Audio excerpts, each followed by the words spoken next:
what you need first before you ever go lobstering or even jump in the water is you have to go down to your local fishing shop and you have to purchase a Florida license, fishing license, and actually have a crayfish permit on it. Before you ever even jump in the water or anything like that, you have to have that. Then after that, you also have to go down to the local tackle shops and you have to buy a pair of gloves, you have to buy a net, you have to buy a tickle stick. Now when selecting gloves for lobstering, you have to remember lobster have a lot of little spines all over them and they poke in to your hands and everything. You can't use bare hands at all.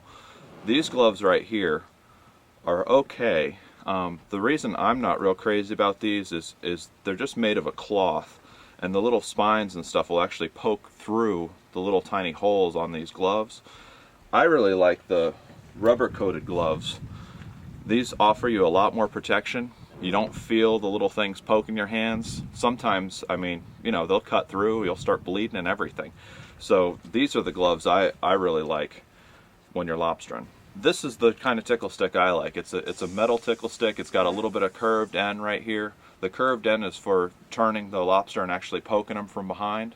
They make plastic ones that are straight. They work, but they're a little bit harder to use in my opinion, a little bit harder to dig into the hole after them. This tickle stick also has attached to it a measuring stick. The measuring device you have to have in the water. If the Florida wildlife comes up on you and you don't have a measuring device in the water, they will give you a ticket. An important thing to remember when you're tickling lobster out of a hole is you don't want to, this is called a tickle stick for a reason. It's because you tickle the lobster out. You just very lightly tap them and get them to move out of the hole. If you put the tickle stick in and start beating it around like it's some kind of whisk or something like that, basically the lobster are gonna freak out, and a lot of times what you'll see is they'll all escape in what we call a train, and they'll all just literally like buddy up and they'll just keep on doing a little dance out of the hole. I'm gonna show you guys how to clean a lobster.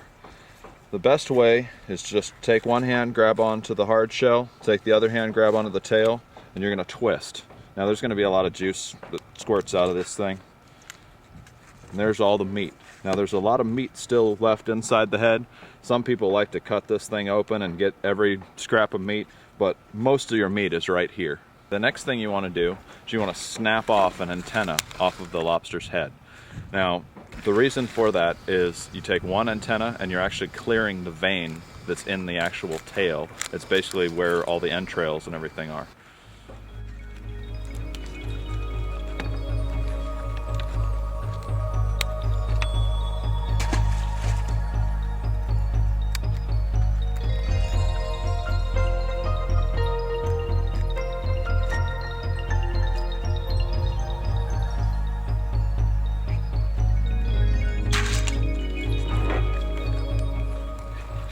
We got our limit of 18 lobster today. Go to the FWC site and check out what the rules and regulations are for your area.